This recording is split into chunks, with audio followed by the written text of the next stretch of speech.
buka lembaran baru dengan Ratna. Tenri yang paling kuinginkan. Tapi semua pintu sudah tertutup, Jack. Saya bahkan tidak bisa lagi menatap matanya bapaknya. Berarti kamu harus buka pintu yang lain. Ada ideku.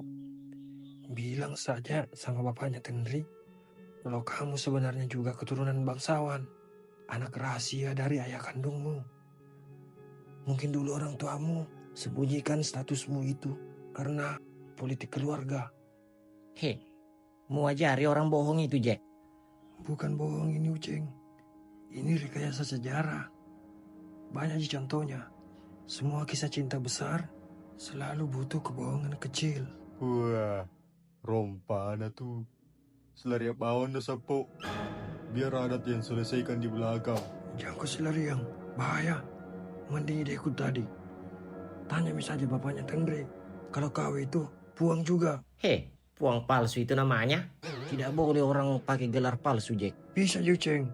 Tetanggaku nak kasih semua Miandi namanya di kartu keluarganya supaya bisa dipanggil puang. Padahal dia gagah keturunan puang.